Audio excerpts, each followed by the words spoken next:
This is the awkward GM Corbin. Sorry, my throat needed a little clearing off.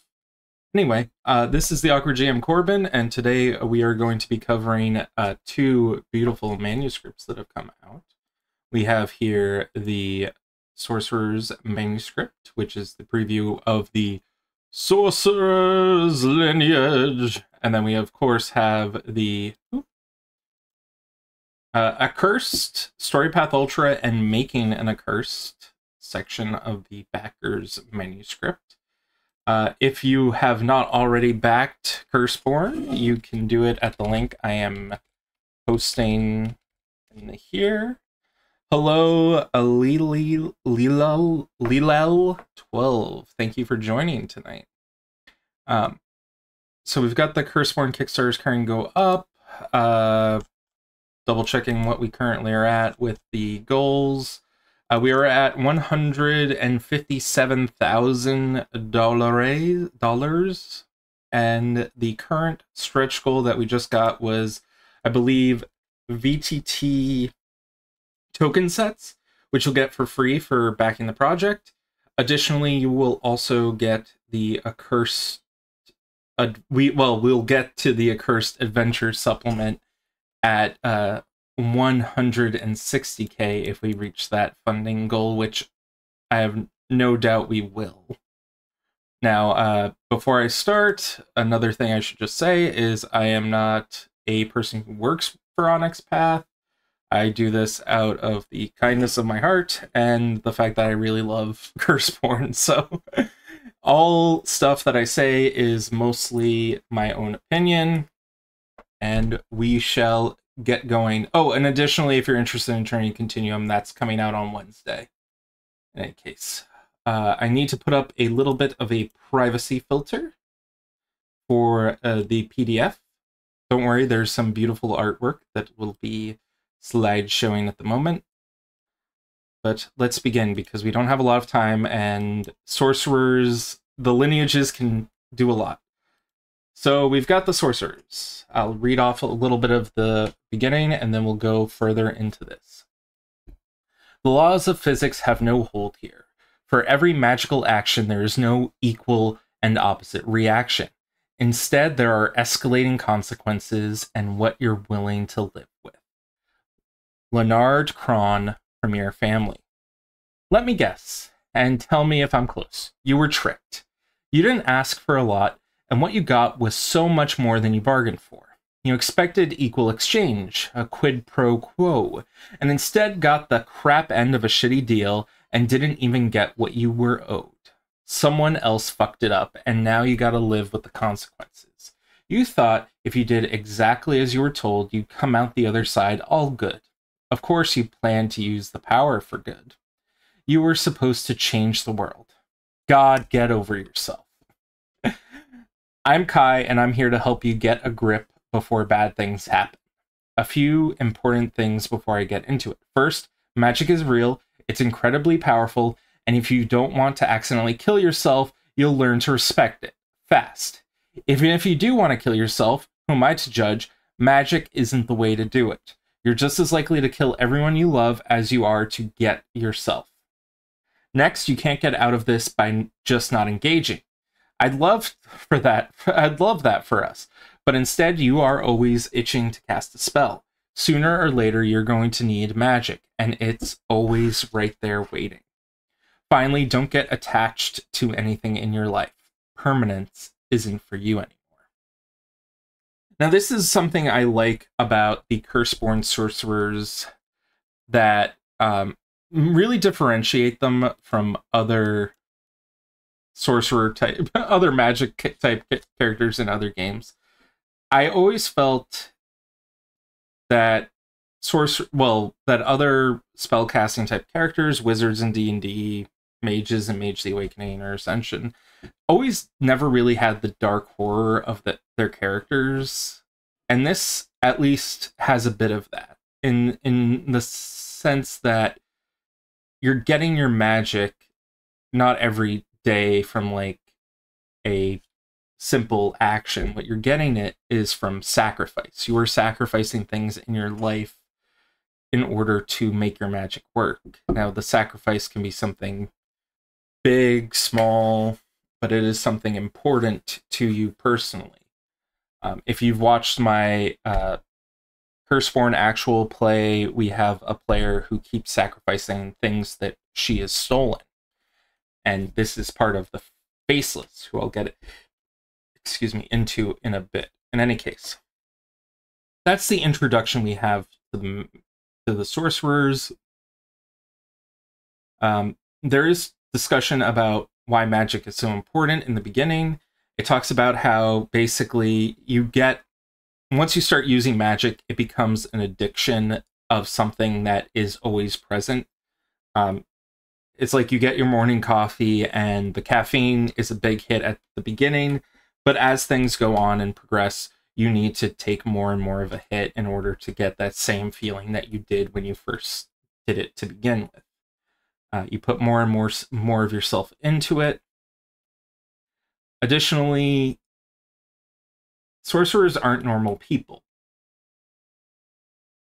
There's a difference. When I put it in a way that sounds like, when we do our magic, our curse is ready and waiting to burn the world down around us, meaning we're nothing like them. I think it's easy to spot sorcerers. Every power-hungry, inquisitive, mad lad who ever existed throughout history was likely a sorcerer. We are able to cast magic. It's a sweet deal. And yes, it does sound like that way. Let's be real, magic is lit, but having a literal burning desire to cast magic all the time isn't a vibe. What's even worse is knowledge that if you lose even a modicum of control over it, the magic will eat you up from the outside.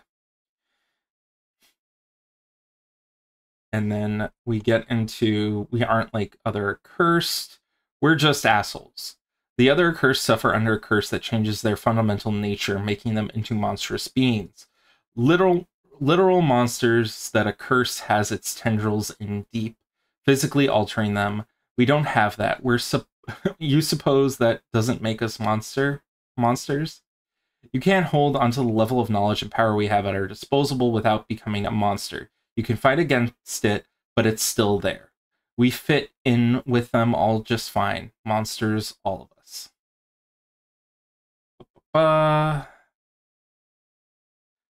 Talk about the damnation. First, our curse. As sorcerers, we are cursed to need magic. If you don't cast magic for longer than a day or so, you suffer. Go for a week, you'll bleed out of your eyes. If you make it past that, well, I've never known anyone who's made it that far. The other accursed have magic as side effect of whatever damnation has them in its grip. They don't have to cast magic at all. Instead, they struggle with control in other ways. I'd rather die than be one of them. So you cast magic to stay whole. Fuck you. This curse also takes you when you cast magic. Magic demands a sacrifice, and your curse will most often take it directly from you. Damned if you do, damned if you don't. Hello, David Iceblade. I am glad to see you are here again with us. Sacrifices are more esoteric than you think. The idea of sacrifice is more important than physicality of it. Curses don't really care what you give them as long as it's whatever has meaning to you. It could be time, effort, something you care about, or something you just bought that holds special meaning. If you don't actively choose to sacrifice something, you can cast magic, and you cast magic, then the curse takes something. Maybe you'll break a bone, lose a pint of blood, or get a migraine. But just like the sacrifice is esoteric, curses take all forms. Sometimes it doesn't hurt you, it hurts your best friend, or it creates a backlash that hurts innocence. I've even seen someone lose their job, their car, their good name, all from curses. I'm going to speed up through this because there's a lot of flavor text in here. I'm going to say fluff. Fluff is a bad word to use, but if you want to know more about this, you can always go into the Kickstarter page, pay like $5, and you'll be getting access to these manuscripts. Now, let's go into the actual systems of this. We have the sacrifice. A sorcerer may perform a ritual act of sacrifice at any time to earn a curse die. This sacrifice must be something of meaning to the character, but it does not have to be a material item. This could be anything from sacrificing time, friendship, well-being, energy.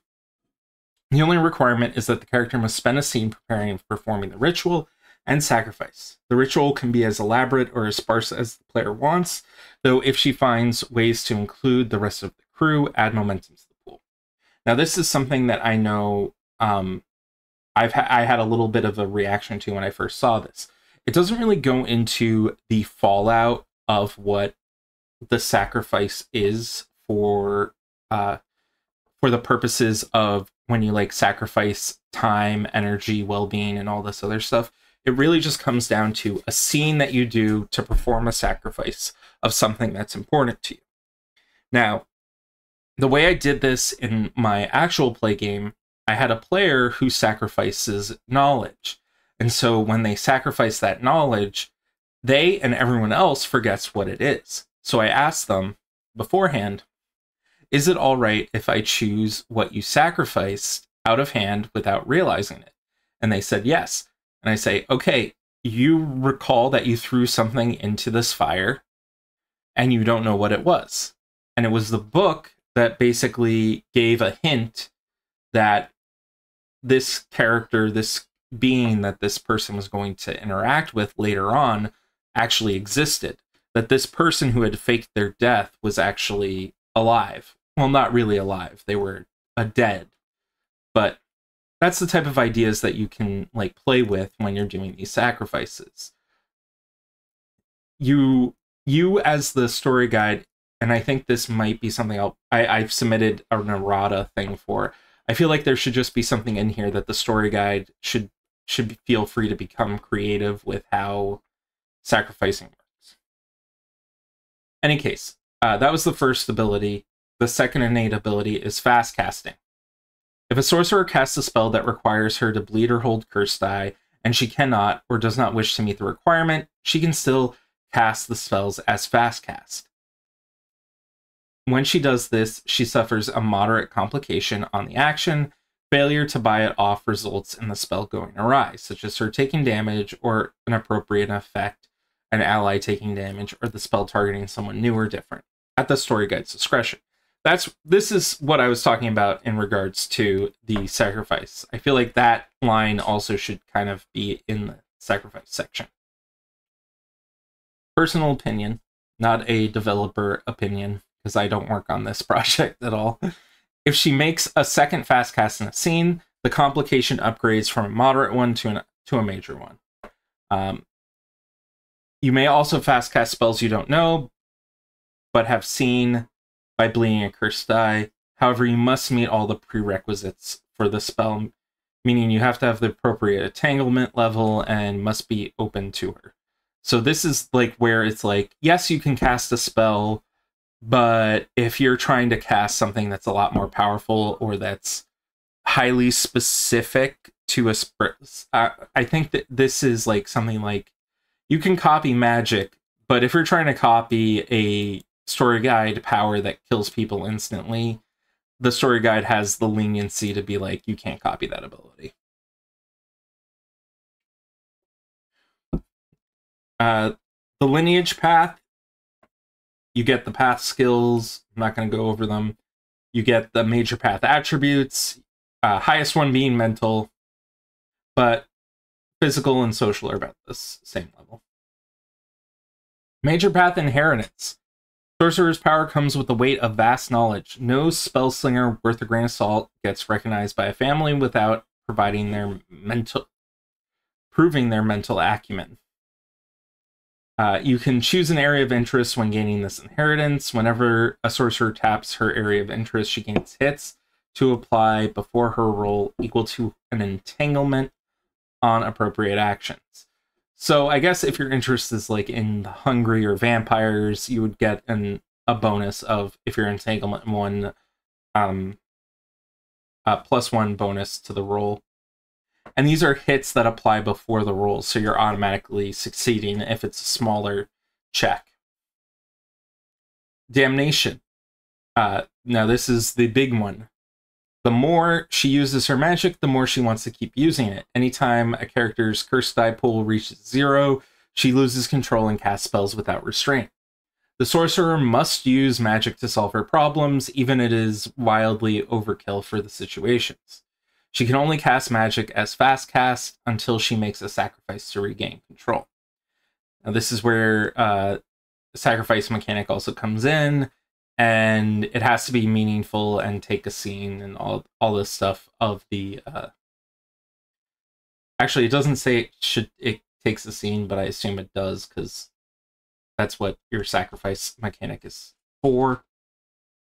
In any case, if you're not familiar with the spells in Curseborne, there have been example spells in the Ashcan, and let's see if I can bring up the Ashcan just to be like, this is what a spell looks like in Curseborne. And edges practices. Now these are spells that were before the manuscripts came out. So I'm just gonna find one that is like a lineage type that is covered by multiple things. Okay, we have here shared senses is a good example one. I'll actually, because this is the Ashcan, I can show you what it looks like. It's going to be, your spells are going to be kind of structured like this. And what this is essentially, it says here, you bleed a curse die, and then when you activate this spell, choose someone willing within range to basically connect to them. Bleeding a curse die is essentially you're spending curse die from your curse die pool. So if you have 2 curse die and you bleed 1 curse die, you're down to 1. Then you have other abilities like the Embrace of Darkness down here, which says hold 2 curse dice. And if you're holding 2 curse dice, it just means you have them in your dice pool. So long as you have 2 of them, you can cast the spell.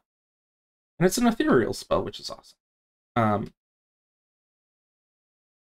Now I have to put up the privacy filter, or privacy, whatever you would call it, and we can continue on with the sorcerers. They have the 2 torments. These are ways of gaining momentum during gameplay. You have curiosity kills, where if you take risk and decide to go against proper like safety measures in order to satisfy your curiosity, you gain momentum. And I think maybe a curse die. I'd have to double check because I feel like you're supposed to gain curse die when you also embrace your torment. A torment is a very roleplay heavy thing. You lean into it in order to gain benefits. You're not forced to do a torment, though a good GM or story guide would be like tempting you to do things with it, like unchecked hubris. You may or may not have stolen power, but however they claimed it, however you claimed it, you got away with it. This is a character who thinks she can get away with anything, driven to audacity. So this is the type of thing like, hey, no one's around. You could totally steal this thing if you want. Any case, that is the last of the major things about your lineage. Now we can go into the different families, and hopefully I can get this done in less than 20 minutes, let's say, because we have a huge section to go over. And not only that, but there are other manuscripts coming out next week. There are 3 that are coming out within the next time I have an episode, which means we're going to have the full manuscript, at least piecemeal full manuscript, I think by the 29th. Double checking so I'm not talking out of my butt. Updates. Yeah, it is the 23rd is the Accursed Magic section, which means by the 23rd you'll be able to make you'll be able to make your own player characters by the 23rd because you'll get access to the Accursed Magic. And then Preview 5 is story guiding, and Preview 6 is antagonists, and those are coming out the 25th and the 29th, respectively. So, it's here, man. It's here. All the peoples, it is here. Any case, we have the Archivist, which I have a player who's an Archivist in my game. It's tomorrow at 8 p.m. if you're interested. What they do is they sacrifice knowledge. Knowledge is probably the most powerful tool in humanity's arsenal. We grow to overcome, we succeed. There's a reason why knowledge is the root of so many bids for power. We know more than anyone else. Knowledge is sacrifice, which might feel counterintuitive. I just told you it's the most powerful tool, which is absolutely true, which is why we pick and choose what knowledge to sacrifice and when. And when we learn something new, that's a different kind of sacrifice. It sacrifices time, energy, and sometimes the thin thread of sanity that holds us together. Secrets are the ultimate sacrifice, a special kind of information. Generally, something is secret because so many few people know about the information. We can either spill the secret or delete it entirely. Both serve our purposes. This makes secrets some of the most valuable information we can get our hands on. And this is where you do not sacrifice a secret that someone else knows that's another archivist, because if you do that, and they figure out that one of their secrets they had in their vault is now a blank sheet of paper, they're going to try and track down who knew what else was on that blank sheet of paper.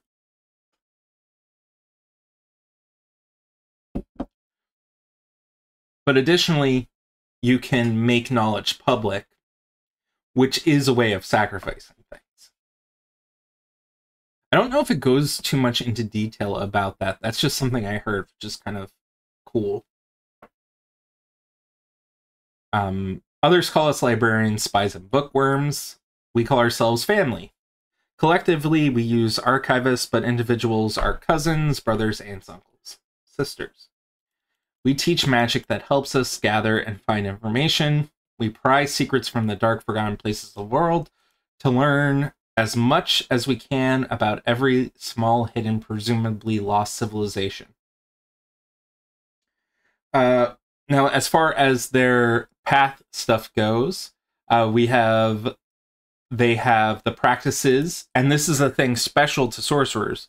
They have access to more practices than any other lineage, because each family of sorcerers gets access to 3 different practices, as opposed to the other lineage, which only get access to 3 base. So their practices are illusion, spiritualism, telelocation, and tabula rasa. And if you don't know what tabula rasa is, that is, I believe, Latin for blank slate. They're major path inheritance, so if you choose to take them as a major path, gives them, once per scene, you may ask the story guide for an answer to a question regarding the current situation, and the story guide must answer truthfully. It has to be something, though, that your character would have realized through research. So while you can research something like the ownership of a building, you can't use it to find out who killed someone in a murder scene. Which is great. I like that limitation. Now, here we have, as part of their motifs, which are additional side abilities. When casting spells with the emotional attunement, bleed or hold 1 less curse die to a minimum of 0. When casting spells with the liminal attunement, if you're holding at least 2 curse die, you may locate the nearest door to the outside. And then psychic attunement, you may bleed a curse die to learn all the bonds your target has. So pretty good all-around abilities. The Faceless. These are my favorite of the sorcerers. The Faceless are... let me just get into it. In service and in blood. Where there's people, there's crime, and why not take what you want when you have an unlimited amount of power at your disposal? Sorcerers work under their own set of rules, and why should we abide by mortal laws? If they can catch you, you can just use magic. You can just magic your way out. In the end, you can be the most notorious criminal who stumps the law at every turn. But that's not us. We are the Faceless, and we call ourselves that because no one knows who we are, what we do, or even that we exist. No one except other sorcerers. We are far the reaching criminal organization in the world that no one's heard of. I've heard people mention that it sounds very difficult to play with Faceless Accursed. I have a Faceless Accursed in my game, and while the player, like, only sorcerers know about the Faceless, I made it so that, like, it's kind of an open secret that the Faceless exist, and this is my personal run of it, where the Faceless will just say we are part of a sorcerer family, or we are from the family, and people just will intuit that they are the rumored Faceless. Now, when you need something illegal, come to us. They're mostly people who are doing crimes and taking risks. The sacrifice is in the risk. If you need evidence that curses don't give two shits about your sacrifice, so long as it has meaning, we're it. The physical items we eventually sacrifice don't belong to us, but the meaning behind it is everything. We don't keep anything from the taking, not even the credit. So they risk crimes and risk their own safety, but don't take any credit for anything, and that basically satisfies the sacrifice. Not every crime is a sacrifice, so they can take stuff from people, fake IDs, forgeries, and other things. No crimes without permission. There's a rule that they have to ask people higher up to do things like commit crimes. However, if you don't get caught, you're not really breaking the rules. There is, however, a taboo on human sacrifice. So officially, it's against the rules to undertake an assassination, but if no one's going to catch you, no one's going to basically stop you. The really dark shit. Others call them mercenaries and criminals. We call ourselves by our family relations. The family this. It's always the family this, or your cousin that. We rarely use names. We teach magic that lends itself to facilitating other activities. They are masters of illusion, the unseen. We dabble in other things as well, such as bending elements to our will. Now that is what I like about them. Their primary attribute is physical, their secondary is mental, and tertiary social. They have the practices of acquisition, illusion, and thaumaturgy, and then they have the secret spell of As Smoke. I feel like that's the one that allows you to go invisible, but I'm not sure. Your major path inheritance. When you apply a disguise, it's always seamless. You automatically succeed on actions to fool people into believing who are you, believe you are who you say you are. If someone uses magic to see through your disguise, it provokes a clash. And there's a bonus against that clash. When casting spells with Ethereal, you can reduce the cost by 1. Psychic Attunement, you can cause the Immobilize status effect. Physical Attunement, you can deal an extra injury to a different target in the scene. Overall, Faceless, probably my highest tier sorcerer of choice. I'd probably always play them. I really enjoyed in my game having a Faceless leader called Nobody, because he doesn't take credit. And also, he uses his illusion magic stuff to make it look like he has no face. Like, literally, his face is just all skin. It is fun. Now we have the network. If you don't know anyone yet, you will. The network is here to help make connections. Connections come and go. Don't spend too much time building relationships with people you meet. Everyone knows that the point of networking is to use each other. Follow your mentor's guidance, find a niche. It's best if you do it yourself, but if you don't know where to start, I'm sure your mentor can suggest one. Try to fill a void in the network's reach, connecting the family to all sorts of trades and transactions, such as setting up a mailing list named Enchiridion, which I signed up for. Someone named Anne set up a mailing list, and I am on that. It was part of the marketing of Curseborne. It was fun. Redundancy is a necessity. It just also, your connections are your sacrifice. Higher-ups don't like to talk about it, but that's the whole point of the network. It isn't just to make sure everyone in your family has a car guy. It's also, we also need something to sacrifice. We're not killing them. God, no. You're burning that connection, losing that tie, destroying the bridge to never use again. This is the type of thing where I wish they go into more detail about the sacrifice for this.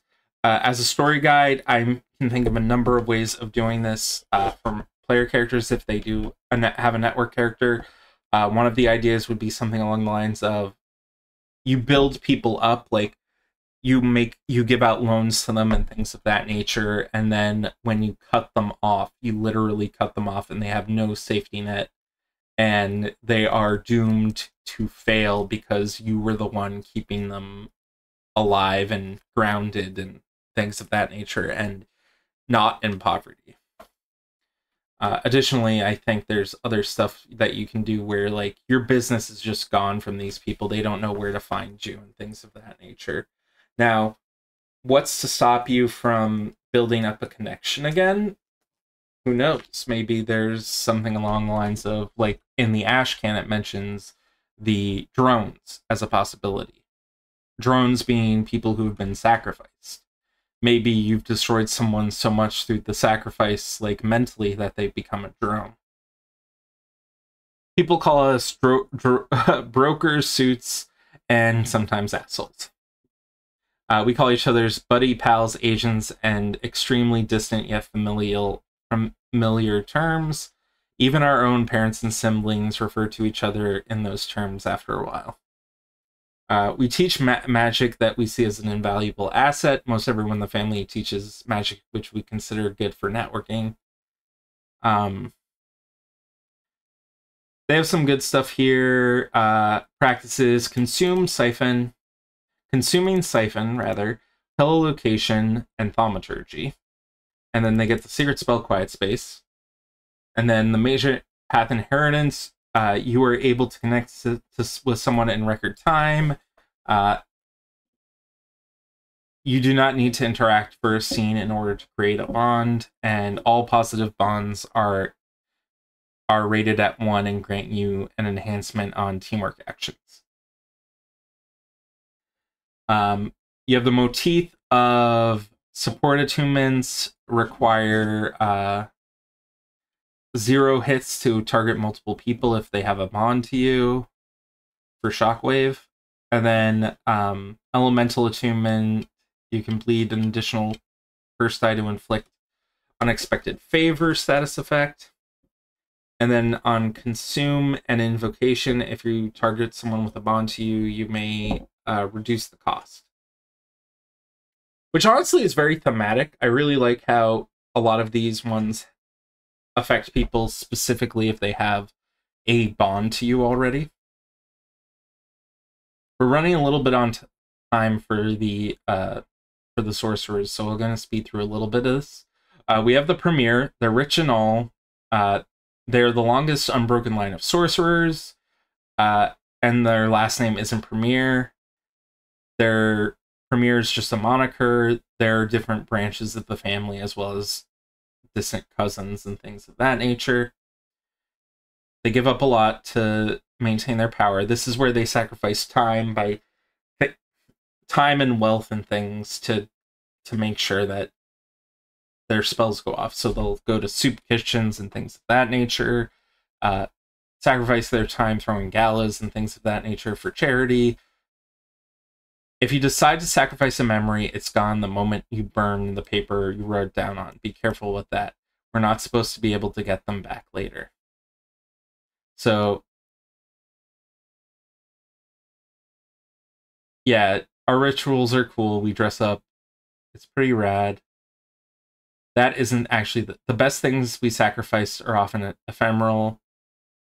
However, it's nice to have a physical representation. So don't sacrifice your memories, or try not to. But that seems to be something about them. They're preppies, materialistic, at least other people think they are, and they refer to everyone as like cousins and on your mom's side and things like that. We teach magic that helps us lead. Our institutions are exacting, and the family only condones specific avenues of magic. If caught learning from other sorcerer families, you'll probably just get a knowing nod as you get scolded. But if you do something from another accursed, expect a dressing down because they call it dirty magic. That's a little bit xenophobic there, man. Practices, you have acquisition, spiritualism, and thaumaturgy, and then you get the pack leader special ability, a secret spell. Major path inheritance. You're always in a position to lead. Once per scene, you may command someone to take an action on your behalf as long as it doesn't violate a bond or cause them undue hardship. A supernatural entity might clash. They have stuff to do with liminal, psychic, and ethereal spells. Increase your bond. Bleed a curse die to learn someone's bonds, and bleed or hold one less curse die. We have the Reeves. The Reeves are all about life and death. This is the one that I actually got in my quiz on the Curseborne website, if you want to check that out.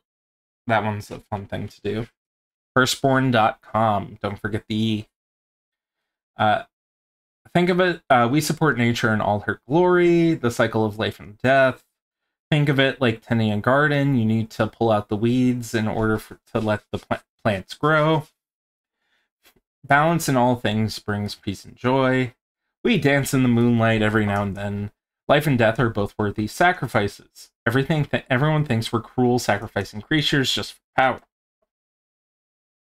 Sacrifice of death keeps balance. Heal what is wounded. Take its pain upon yourself. Listen to a ghost tell its tale and lessen its burden. All of these are valid for the balance. Someone in the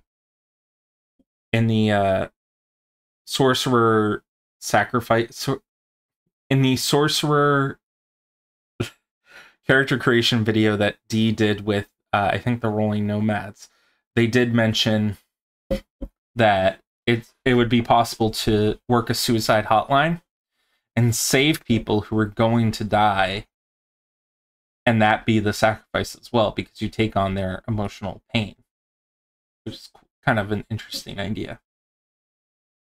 People call us druids. We go by botanical names.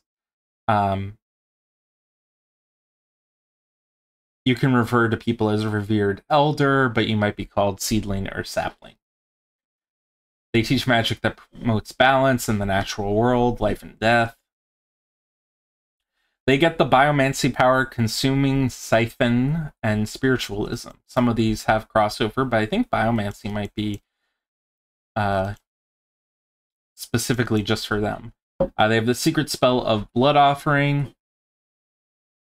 And their major path inheritance is you may downgrade the complication of an area effect by 1 step. And then they have the motifs of any spell that would target animals can now target plants. Now you can make poison ivy. Physical attunement, you can bleed an additional curse die to cause the bleeding effect. Ethereal attunement, you may increase a target's bond by 1 step. This is something I really need to dig into with the motifs, because I feel like motifs are going to play a huge part in how spellcasting is going to be done. because I have a player right now who's casting illusions like they're nothing. Unburden, I'm going to briefly go over. They are anarchist type people who don't believe in possessions. They'll gain items and things of that nature and like sell them off, like sacrifice them off. They also are like sort of like a commune type thing where people will share items with each other. I had a very fun time where I made people laugh by saying, "Oh, what do you keep the items that you sacrifice?" And, "Oh, well, I keep them in this bag." And it's like, yoink, you're not allowed to own a bag. We are called street rats, roaches, sometimes black witches. We call ourselves witches and sometimes Conrad if you feel communist enough. Teach magic that helps us survive this fucked up world. We have a strong belief in do-it-yourself. Also, we're always looking for spells, rituals that will help us craft something new. They're a little bit unique in that I think they are the only sorcerer group that doesn't really have like the family aspect to them. Instead, they're mostly people from other sorcerer groups who have sort of like worked together. Major path inheritance. You pass. They have the practices of biomancy, illusion, telelocation. Okay, so there's biomancy. So there is a lot of crossover between the sorcerer spells, I guess. They have the secret spell of useful tool. Witnesses will forget you when they recall a scene, and people overlook at you. If you do attempt to draw attention to yourself, you may bleed a cursed die to have witness incorrectly describe details about you. It does clash with supernatural people. Invocation practices. This goes into a little bit of detail about how each family has their different ones. Acquisition has stuff like transmutation, instant gratification, where you can steal objects off of people. You can remove bonds from people. You can apply negative status effects, or take someone's negative status effect, rather. And you can become the center of attention with Seize the Spotlight, which sounds pretty cool. Biomancy. You can make weapons poisonous. You can see and hear through plant life. Prevent someone or something from being damaged. Cause plants to grow large. To cause obstructions. Gain regen after you take damage. Excuse me. Consuming Siphon. Making a magic attack to steal the target's spells. Steal someone else's expertise in an area. Make a magical attack to steal someone's life force. Learn someone's supernatural status. And steal a target's magical essence. Illusion. You can create a body double of yourself to fool attackers. You can camouflage yourself. Hallucinations. I think hallucination might be a little bit crazy, because I think you could use that to do stuff like camouflage yourself, which I don't think is the purpose of it. Or at least maybe I'm reading too much into that. Anyway, Overload. Make a psychic attack against an enemy to confuse or overwhelm them. Prestige. You can see through magical illusions. Then you have Spiritualism. You can draw attention of incorporeal entities in the area. Create a barrier that ghosts or phantasms can't pass through. Banish a creature from your area. Make a magical attack against someone's psyche. Convey a message to a nearby supernatural creature. You have Telelocation, which allows you to teleport instantly from an incoming attack. You have Hammer Space, where you can hide things. Create a portal between two locations that you can move through. Do Telekinesis. Do a little teleporting thing for just yourself. And then Thaumaturgy, you can alter fate. So choose someone's goals and aspirations. Change someone's goals and aspirations. Bombardment is a ranged attack against the foe. Elemental Armor is immunity to a specific element. You can summon an elemental creature that's an imp. And then you can do a Time Warp, which allows you to speed up someone's action.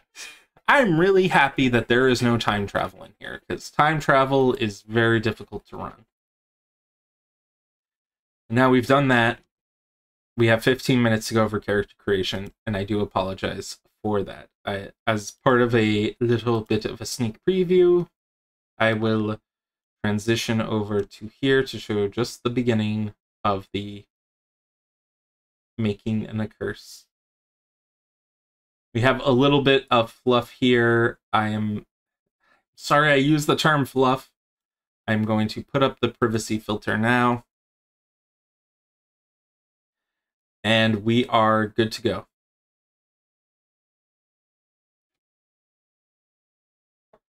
Now there is stuff about accursed, about living the cursed life. Your successes are epic, and your failures can be lethal. They have the various example origins of different people. I feel like these really help get into the main step of things. For a primal, her first signs of damnation may be physical. A transformation into what he'll learn is his wild form. But the primal curse may appear in subtle ways. An affinity for animals, or more commonly, finding animals are friendlier and more trusting of you without any prior grooming or training. I like that one better than the animals are mad at you. There are a variety of other examples here. I'm not going to go into all of them. There are examples of people rejecting the curse and becoming outcast, well, sort of like anti-versions of themselves, where they're like, I don't think I'm dead. I'm not going to hang out with the dead people because I'm not dead. I know I'm alive. I can walk and talk. Yes, I can leave my body sometimes. My body's cold and there's no pulse, but I'm still alive. I'm alive like everyone else. Anyway, there are lineages. I'm writing that one down. I like that one. Lineages are curses, lineages are blessings, different appeals of this. There is some sidebar here in Izzy's voice about how damnations came from a sexy fairy that lured your grandmother into a devil's bargain behind the bleachers, which I find is a little bit fun. And then we go into detail about the families a little bit. One of us. Players in story guides should regularly discuss the relationship between the players and their families. This can be part in the character's origin, but more importantly, should shift and form around the character as they gain and experiences. A family may feel antipathy toward a new member of their group in the first few months, but that disappointment may turn into pride once they prove themselves. So there's stuff here like proving yourself. There's risk and reward, where if you do something on behalf of the family that's dangerous, you'll get something in return. Illicit acts, reunion, brokering meetings. That is what I did for my actual plays, where I did brokering a meeting between the characters and other families. You can be orphaned. There's an example here of someone talking about how they have no family. However, someone did take me in from another place, another group. Families can be many things, a source of ancestral pride and purpose. The thing a family can rarely be is a bastion of friendship.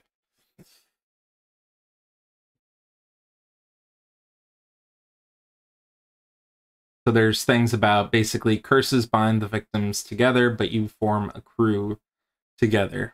It's a communal experience and your friends, and it might be something like you declare an oath of loyalty or something of that nature with your companions.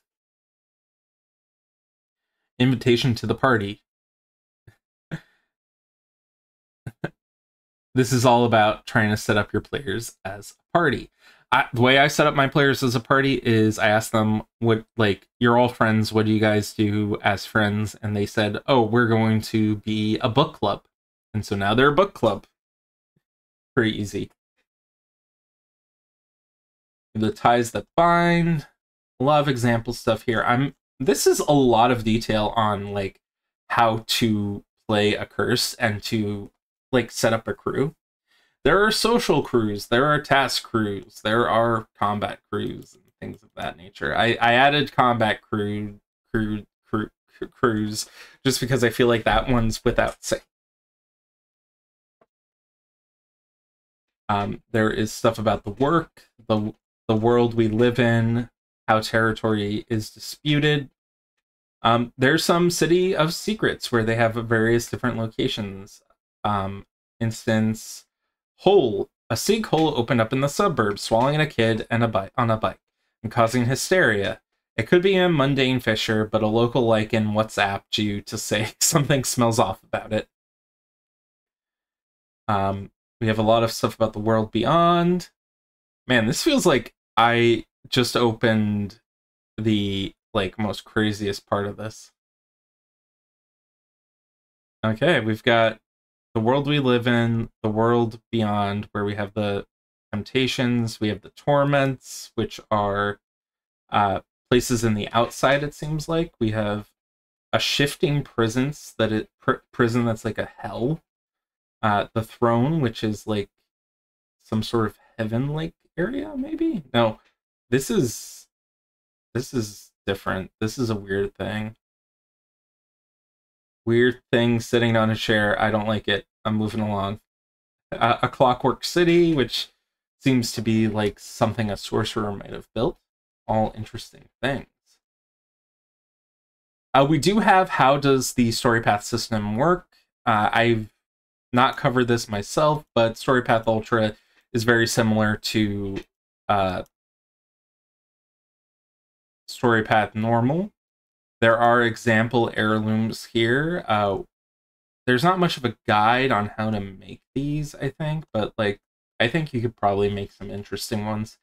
I took the idea from one of my players. They gave me the idea of using the rules from the Story Path core manual to make these, and I thought it was kind of nice. I didn't have a chance to dig too much into it, but it was fun doing. We have tools, which are a variety of different objects that can have magical properties. I'm going to go into that because we don't have time. We have 10 minutes left, and I really want to get into character creation before the end of the day. I have 10 minutes left-ish. Making a curse. An accursed character. Come up with your character concept. Who am I? Who are my friends? What am I doing here?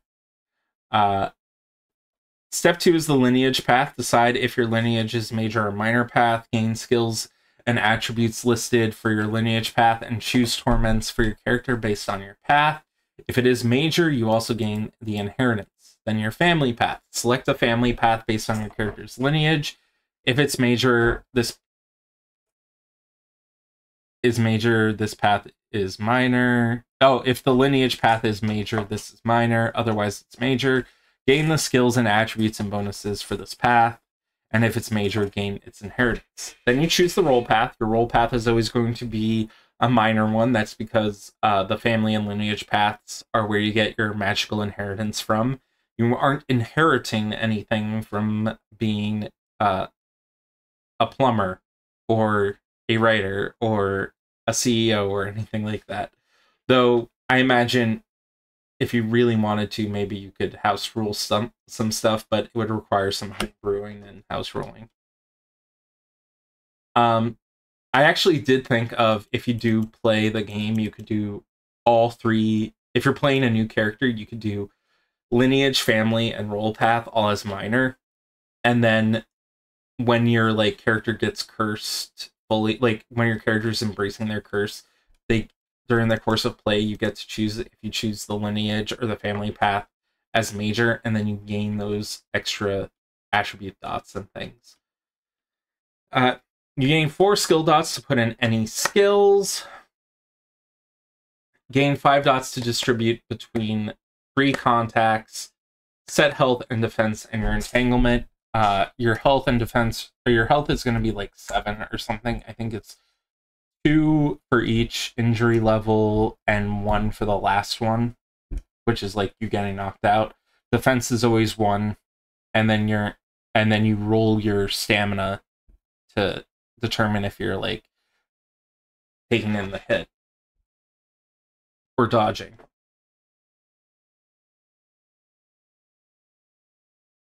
You create bonds between characters. You gain a single 2-level bond with one character and one bond with all the other characters, 1-level bond with all the other characters. And then you assign 3 aspirations to your character. It doesn't say here, which I'm going to have to put in the errata for page 74. The crew aspiration.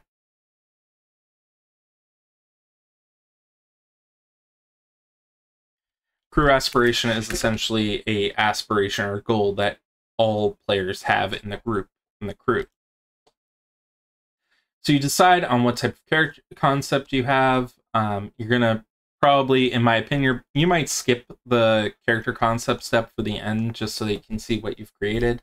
When you choose your lineage path, you can choose any of the 5 lineages: dead, hungry, outcast, primal, or sorcerers.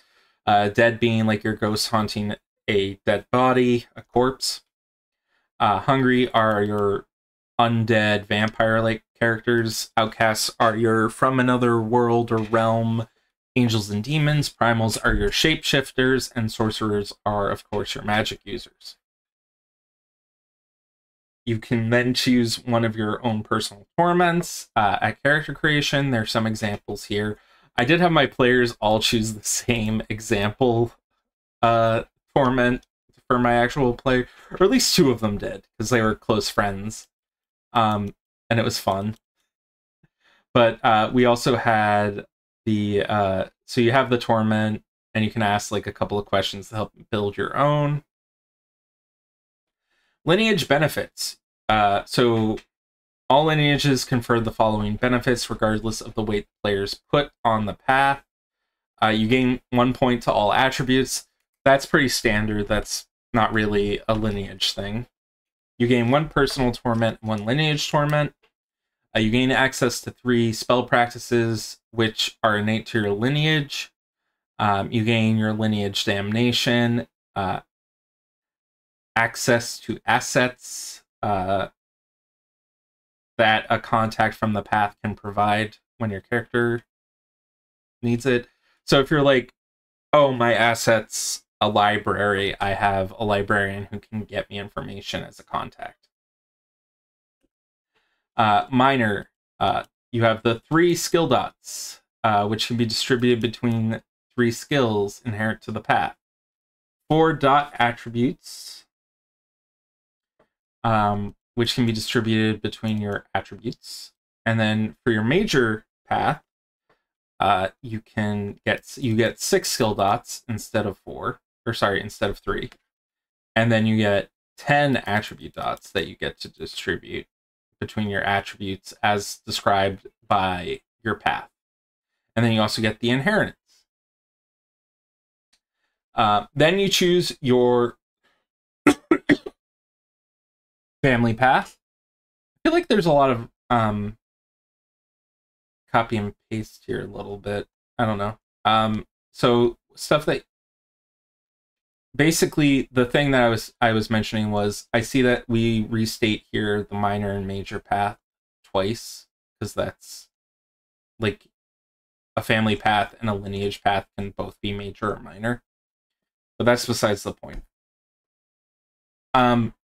So when you choose your family path, you're always going to get access to 1 motif, access to assets for a contact, access to a secret spell that you can teach your character as though it was a lineage spell. And then you get the same stuff if you were a major or minor path, 3 skill dots, 4 attribute dots, or 6 skill dots, 10 attribute dots, and an inheritance. Your role path, it's going to be the same thing as a minor path. We do have some examples in here. We have academic, activist, caregiver, creative, criminal, enforcer, executive, fighter, healer, hunter, influencer, which is, I believe, the only path in the role path section that gives you access to technology. Investigator, occultist, and student. Oh no, student also gives you access to technology. Okay, I'd have to update my chart I have of that. It is very rare. Some of the skills seem to be rarer than others when it comes to the paths. We do finalize the statistics at the end. You assign your 4 skill dots. You determine your contacts and what levels they're at. You do your defense and health. Your character has 3 injury levels made up of 7 injuries. Okay, that's it. Okay. All characters start with the same amount of entanglement. This is usually 1, but you can start higher. Information about the contacts is basically you have a tag with the contact. So if you have a supernatural contact, they will give you an enhancement bonus for asking questions about that specific thing. You gain 5 edge dots. That's actually 1 better than usual, I feel. So that's good. You gain 3 spells. Spells are individual abilities provided by the practices a lineage knows. You can gain spells from any combination of your lineage spells or your secret spells. Spell practices can be found on another page. Then we have the edges. I am not going to cover all the edges. Edges are kind of like your passive abilities. Sometimes they can be triggered in different ways, but these are things that are innate to your character. Let's give like one example from each one. The quick and the dead. So long as you have close combat of 3, when you make mixed actions with close combat, you can always use the higher pool rather than the lower pool. Pretty good. Then you have the influence edges, stuff like anonymity, fame, favor, notoriety, resources. These are all like 1 to 3 ones. I really like it. So for like, let's do resources because that's one people are going to do a lot of, I feel.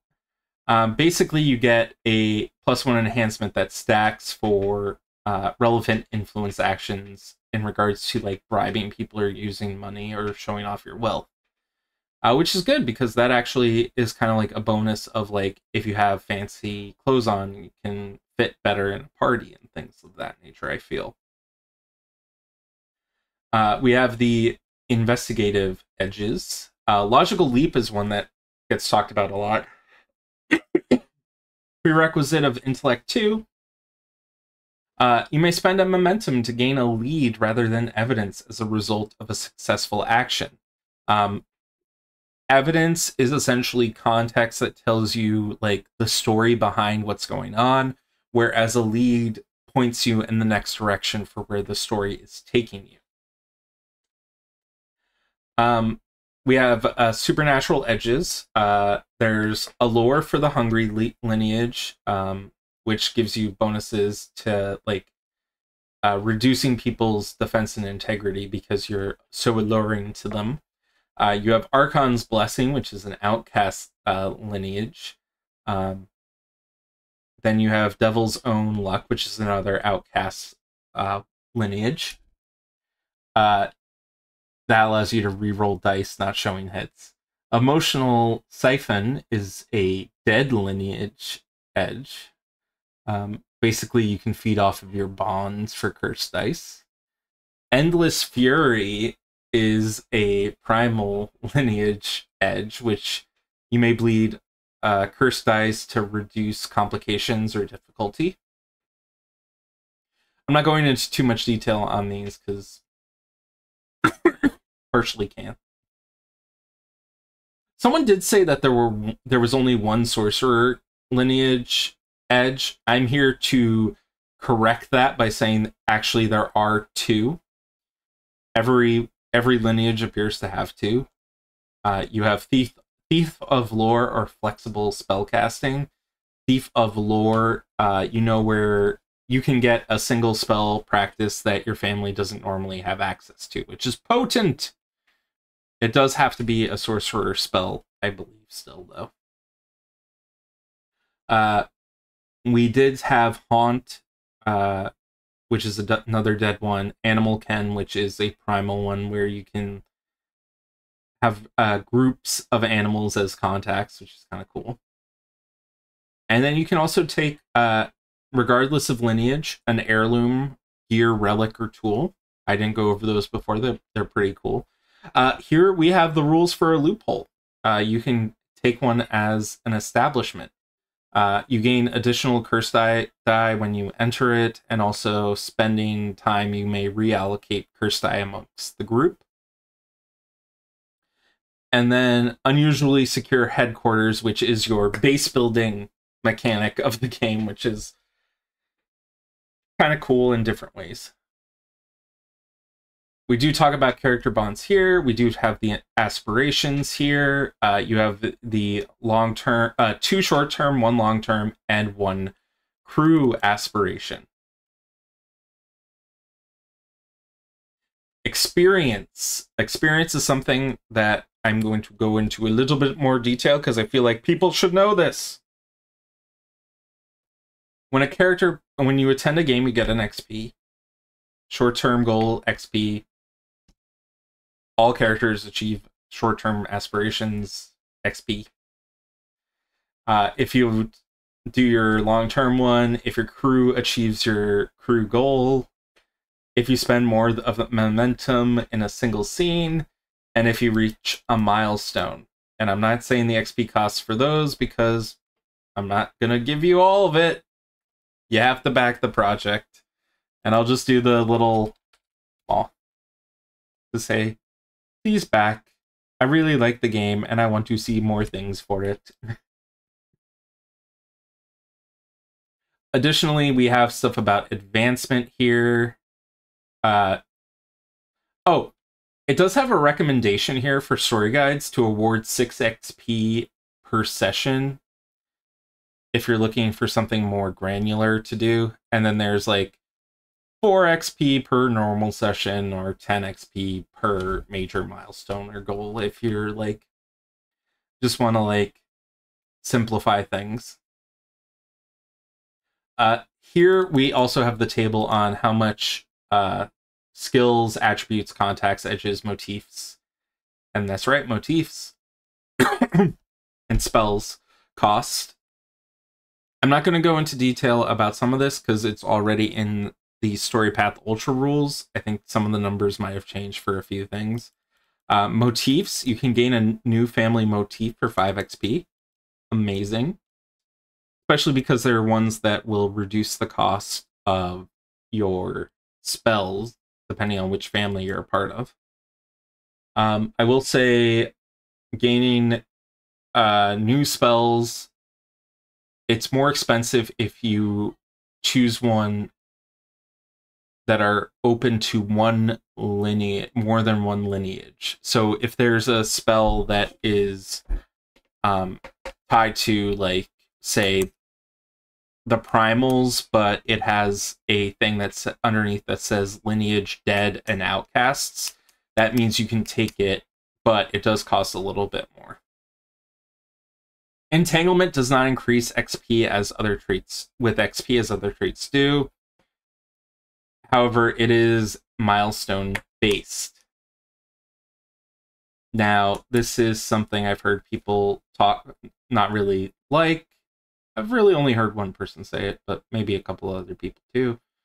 But I will say that I think I'm in a little bit of the boat where, like, I'm a little bit mixed on it.